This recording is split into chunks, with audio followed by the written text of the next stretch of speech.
Kamu pasti tahu tembok besar Cina. Tapi tahukah kamu kalau negara ini baru saja membangun tembok kedua? Tembok yang satu ini nggak terbuat dari batu bata dan batu, dan bukan untuk menghalau serangan. Sebaliknya, tembok ini dibuat dari tanaman dan berfungsi sebagai garis pertahanan terakhir melawan sesuatu yang perlahan, tapi pasti mengambil alih negara ini, yaitu pasir. Penghalang besar ini mengelilingi gurun Taklamakan, yang terletak di bagian barat laut negara ini. Daerah ini sangat luas, meliputi area seluas lebih dari 330.000 km persegi, sedikit lebih kecil dari Jerman. Gurun ini memiliki beberapa bukit pasir yang sangat besar, beberapa menjulang setinggi lebih dari 300 kaki, lebih tinggi dari gedung pencakar langit 30 lantai. Suhunya juga luar biasa, sangat menyengat di musim panas, sering mencapai 40 derajat Celcius. Namun bukan hanya ukuran atau suhunya yang membuatnya begitu menakutkan, tapi juga pergerakannya. Ya, ini adalah gurun pasir bergerak terbesar kedua di dunia. 85%-nya terdiri dari bukit pasir yang bergerak karena terbawa angin. Pasir ini terus-menerus menelan jalan, desa, dan lahan pertanian yang dilaluinya. Para pelancong berjiwa petualang yang melintasi gurun pasir dengan mobil atau bus bisa melihat pasir yang bergerak melintasi jalan. Tapi mereka juga melihat sesuatu yang menarik di Cakrawala, semak-semak hijau. Jangan salah mengiranya sebagai oasis. Itulah tembok besar yang baru, atau lebih tepatnya tembok hijau, sebuah proyek besar yang dirancang untuk melawan penggurunan dan mengendalikan badai debu. Apakah ini benar-benar masalah besar? Tentu saja. Cina telah berjuang melawan perluasan gurun selama beberapa waktu. Salah satu alasannya adalah karena mereka butuh lebih banyak ruang. Cina adalah salah satu negara terpadat di dunia, kedua setelah India. Dan kamu mungkin berpikir, oke, wilayah mereka sangat luas, jadi cukup ruang untuk semua orang. Secara teknis memang begitu. Kita bicara tentang negara yang luasnya lebih dari 3 juta mil persegi, hampir sebesar Eropa. Meskipun Cina sangat luas, nggak semua tanahnya bisa digunakan. Sebagian besar wilayah negara ini tertutup daerah gersang, tempat yang nggak terlalu cocok untuk konstruksi dan hanya dihuni sedikit orang. Ada 12 gurun utama yang mencakup hampir 20% wilayah Cina. Dan masalah ini semakin memburuk karena gurun pasir terus meluas. Di masa depan, gurun bisa mencapai 44% dari seluruh wilayah negara ini. Bahkan ibu kotanya Beijing pun terancam. Ibu kota ini sudah sering dilanda badai pasir besar, memaksa penduduknya untuk tinggal di dalam rumah untuk menghindari polusi udara yang parah. Selama bertahun-tahun, gurun pasir di Cina telah menyebar dengan kecepatan lebih dari 1.300 mil persegi per tahun. Ambil contoh wilayah Ningxia-Hui di barat Laut Cina misalnya. Wilayah ini dikelilingi 3 gurun besar dan telah berjuang melawan penggurunan selama lebih dari 60 tahun. Pada tahun 2010, 57% dari tanahnya telah terdampak. Ini bukan hanya nggak nyaman, penggurunan menghancurkan lahan pertanian dan melumpuhkan produksi pangan. Ini juga memaksa orang-orang meninggalkan rumahnya setelah melihat desa mereka terkubur pasir. Otoritas bekerja keras untuk merelokasi mereka ke daerah yang lebih aman. Dan bagi mereka yang memilih tetap tinggal, hidup tidaklah mudah. Bertani misalnya menjadi semakin sulit. Sebagai contoh, para petani di kota Tonggunawar mengatakan bahwa ketika masih kecil, mereka bisa menggali dan menemukan permukaan air sedalam 1,8 meter. Sekarang mereka harus menggali sekitar 5 meter hanya untuk mendapatkan air. Dan karena tanahnya nggak selembut atau sesubur dulu, mereka juga harus menggunakan lebih banyak pupuk untuk bercocok tanam. Oke, tapi kenapa semua ini terjadi?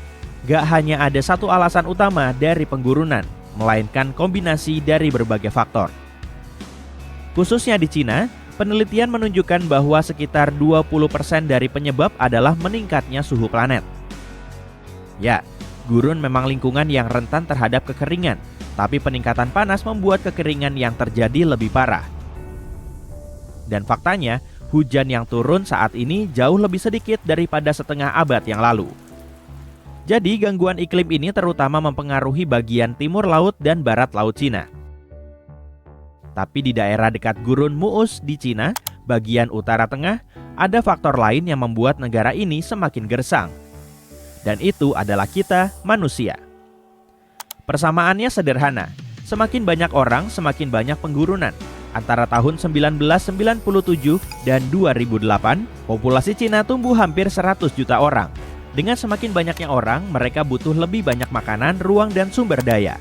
Jadi mereka mulai menebang pohon, membuka lahan untuk pertanian, dan menggunakan segala sumber daya alam di sekitar mereka. Seolah tanah mulai kehilangan semua yang dibutuhkannya untuk tetap sehat. Begitulah alasan penggurunan terjadi semakin cepat.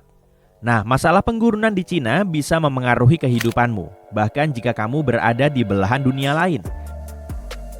Jadi begini, tanah menyimpan karbon dalam jumlah sangat besar. Tapi saat mengalami degradasi, tanah gak hanya kehilangan kemampuannya untuk menahan karbon tersebut, tapi juga melepaskannya ke atmosfer. Dan ketika lebih banyak karbon terlepas ke udara, kita semua tahu bagaimana akhir ceritanya, bukan? Untungnya ada beberapa cara untuk mencegah Cina berubah menjadi bak pasir raksasa. Salah satu solusi yang ditawarkan pemerintah adalah membangun tembok hijau yang sudah kita bahas di Gurun Taklamakan. Dengan menanam banyak sekali pohon, semak belukar dan vegetasi lainnya di sekitar gurun, mereka bisa mencegah badai pasir. Masalahnya, angin dan pasir di tepi gurun sangat kuat dan bukit pasir terus meluas keluar. Sabuk hijau ini juga bantu melindungi infrastruktur. Dengan mengunci tepi gurun, sabuk ini melindungi hal-hal seperti rel kereta api dan jalan raya. Membangun penghalang yang kuat adalah sebuah mahakarya teknik luar biasa. Tantangan pertama adalah ukuran gurun yang harus dibendung, yang luar biasa besar. Kemudian soal ketinggian bukit pasir. Beberapa mencapai sangat tinggi. Bukit pasir paling tinggi setinggi gunung pencakar langit dengan 100 lantai. Selain itu, para insinyur harus mencari solusi untuk membuat sabuk hijau tumbuh subur di iklim kering, yang membuat reboisasi hampir mustahil dilakukan. Jadi, ini jelas bukan proyek yang terjadi dalam semalam. Di Gurun Taklamakan saja butuh waktu 40 tahun untuk menyelesaikan 2.700 km pertama dari sabuk hijau. Untuk menyelesaikan sisanya, butuh 600.000 orang untuk menanam spesies yang tahan gurun, seperti poplar gurun, willow merah, dan pohon saksau. Bicara soal itu, bahkan tanaman yang digunakan dalam proyek ini bisa menciptakan peluang ekonomi. Ada hiacin gurun yang juga dikenal sebagai ginseng gurun.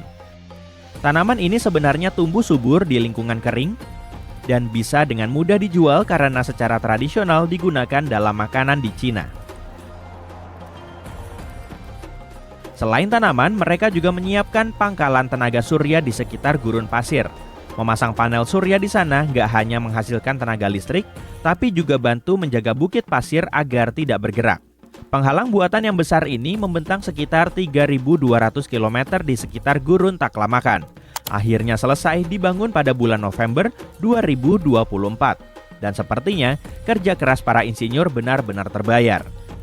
Wilayah negara yang ditutupi oleh gurun pasir turun dari 27,2% pada dekade sebelumnya menjadi 26,8%. Itu sangat menakjubkan, tapi kemana perginya semua pasir itu? Pasir itu nggak lenyap begitu saja, lebih tepatnya sudah tertampung sekarang. Pasir yang dulunya berpindah-pindah kini nggak menyebar lagi, setidaknya nggak mengambil alih lebih banyak lahan. Pertempuran melawan penggurunan masih jauh dari selesai. Tapi satu hal yang pasti, Cina nggak lagi hanya memerangi gurunnya, tapi sudah menang. Beberapa tahun lalu, pada 2019, orang di Australia menyukai ide lama dengan sentuhan baru, yaitu memakai kelebihan air banjir dari utara untuk membantu daerah kering di barat dan selatan. Rencana ini dinamai skema New Braunfield. Ide ini berasal dari gagasan lama tahun 1930-an. Gagasannya menangkap air banjir dari utara dan memindahkannya ke selatan dan barat, tapi rencana itu tidak pernah terwujud. Selama bertahun-tahun, banyak ahli bilang rencana ini tidak akan berhasil. Biayanya dianggap terlalu mahal dan rumit untuk dibangun, meski rencana ini bisa mengatasi kekeringan di daerah kering Queensland. Ide aslinya muncul sudah lama sekali ketika seorang insinyur bernama John Brandfield mendapatkan sebuah gagasan besar. Ia ingin mengambil air banjir dari sungai-sungai di Queensland Utara dan mengalirkannya ke pedalaman menuju Danau Eyre, salah satu tempat terkering di Australia. Ia berencana menggunakan bendungan, pompa, pipa-pipa yang sangat besar, bahkan terowongan untuk mengangkut semua air itu melintasi Great Dividing Range, sebuah pegunungan besar di Australia.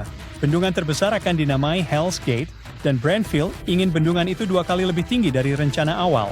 Dengan cara ini, pompa dan gaya gravitasi bisa membantu memindahkan air melintasi Great Dividing Range.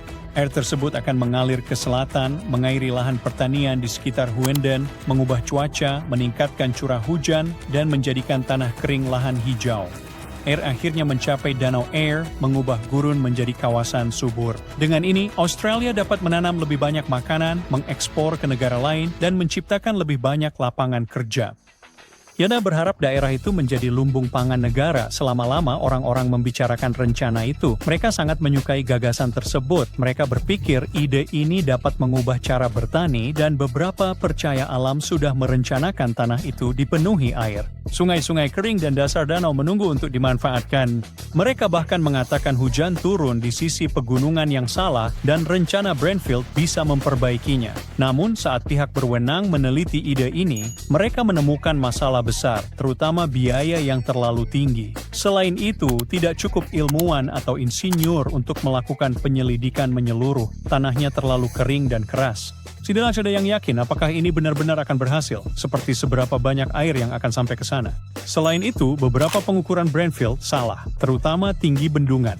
Pada tahun 1947, mereka menutup proyek itu karena meskipun dibangun, hasilnya tidak sepadan. Tempat di samping laut, seperti bagian Chile, tetap sangat kering, jadi danau besar belum tentu menghasilkan lebih banyak hujan. Namun, pada tahun 2019, sebuah partai politik kembali mengangkat ide ini dengan versi baru bernama skema Brandfield baru. Mereka ingin mencobanya lagi, tetapi dengan beberapa perubahan agar bisa berjalan lebih baik. Rencana mereka mencakup langkah-langkah berikut. Mengambil air dari sungai South Johnstone, Tully, Huber, dan Burdekin. Menyimpan air itu di bendungan Hell's Gate, yang kali ini ingin dibuat 2 kali lebih tinggi dari rencana awal. Mengalirkan air melalui terowongan dengan gravitasi, bukan banyak pompa. Memindahkan air ke bawah pegunungan dan ke sungai Warrego di Queensland Selatan. Menggunakan air itu untuk menanam tanaman di daerah kering selatan dan barat Hugenden, wilayah yang lebih besar dari Tasmania, dan mengubahnya menjadi lumbung pangan. Mereka tidak menyebutkan total biaya proyek, tetapi akan keluarkan 20 juta agar Badan Ilmu Pengetahuan Nasional Australia memeriksa apakah rencana bisa dijalankan. Ide-ide inovatif, tapi selama lebih dari 80 tahun, banyak ahli terus mengatakan, tidak, itu tidak akan berhasil. Kenapa? Brandfield mengatakan idenya akan menelan biaya 40 juta pound pada tahun 1941. Itu setara dengan sekitar 3,2 miliar dolar saat ini. Versi baru rencana ini mungkin menelan biaya lebih dari 15 miliar dan butuh lebih dari 10 tahun untuk dibangun. Selain itu, pencinta alam khawatir mengambil air dari tempat asalnya bisa membahayakan hewan dan tumbuhan. Hal itu juga bisa membuat tanaman dan hewan invasif menyebar ke tempat-tempat baru. Hal itu juga bisa mengacaukan sungai dan lautan tempat ikan dan hewan lain hidup. Bahkan hal itu bisa merugikan kota dan bisnis di dekat pantai yang bergantung pada aliran air alami. Meski begitu, beberapa orang benar-benar percaya ide ini dan menganggapnya layak, terutama untuk membantu petani dan mengatasi kekeringan. Namun, pada tahun 2022, pemerintah memutuskan berhenti mencoba mengatasi kekeringan di Queensland Barat dengan skema Brandfield. Para ahli meneliti rencana dan mengatakan rencana itu tidak akan berhasil. Masalahnya, tidak selalu ada cukup air untuk mewujudkannya.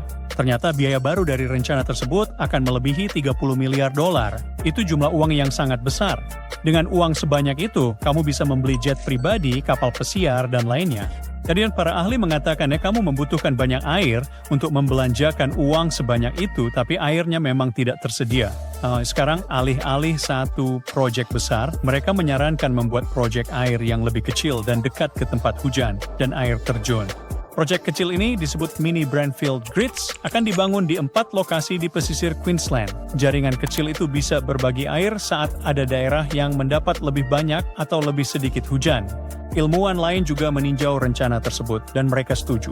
Bahkan jika semuanya berjalan sangat baik, skema brownfield tetap akan menimbulkan masalah dan biayanya terlalu mahal sementara proyek mini water grids terlihat lebih masuk akal.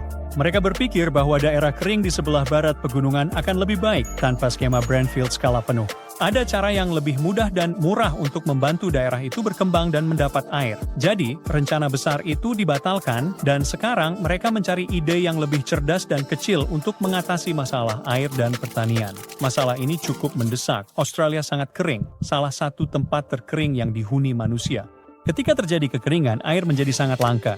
Itu berarti di pertanian tidak menghasilkan banyak makanan dan ini bisa menimbulkan banyak masalah. Di masa depan, kekeringan kemungkinan terjadi lebih sering dan menjadi lebih parah. Itulah sebabnya penting mulai bersiap-siap dari sekarang. Para ahli sedang mengerjakan misi ketahanan kekeringan, mencari cara menghadapi kekeringan dengan lebih baik di masa depan. Salah satu dari mereka meneliti berapa besar biaya kekeringan bagi Australia. Penelitiannya menunjukkan kekeringan bisa merugikan banyak hal, pertanian, pekerjaan, kota-kota, bahkan negara. Ketika tidak ada hujan dalam waktu lama, beberapa kota benar-benar bisa kehabisan air. Itu disebut hari nol. Hari nol adalah saat keran di rumah-rumah warga dimatikan karena memang tidak ada air yang tersisa. Pada tahun 2020, sebuah kota di Queensland bernama Stanthorpe mengalami hari nol. Sekitar 50 kota lainnya juga hampir mengalami hal yang sama. Ketika situasi seperti ini terjadi, satu-satunya cara mendapatkan air adalah dengan membawanya menggunakan truk, dan itu sangat mahal. Stanthorpe harus mendatangkan sekitar 20 truk air setiap hari selama 1,5 tahun. Biayanya sekitar $800.000 setiap bulan. Pada akhirnya, mereka menghabiskan lebih dari $14 juta hanya untuk mendapatkan air. Untungnya, hujan mulai turun lagi dan mengisi kembali bendungan-bendungan. Namun pihak berwenang sedang mencari cara agar kejadian seperti ini tidak terulang lagi. Mereka ingin membantu kota-kota siap agar tidak kehabisan air. Kekeringan tidak hanya mengacaukan ketersediaan air, tapi juga berdampak pada kesehatan masyarakat. Saat semuanya mengering, tanaman hilang dan tanah gembur. Lalu angin menerbangkan tanah itu dan membentuk badai debu besar. Debu tersebut bisa terbawa sangat jauh, bahkan sampai ke kota-kota besar seperti Sydney. Itulah yang terjadi pada tahun 2018. Udara sangat buruk sehingga anak-anak, lansia, dan siapapun dengan masalah pernapasan harus berhati-hati. Debu merusak beberapa tanaman dan membuat berbagai makanan, bahkan buah, tidak aman dikonsumsi.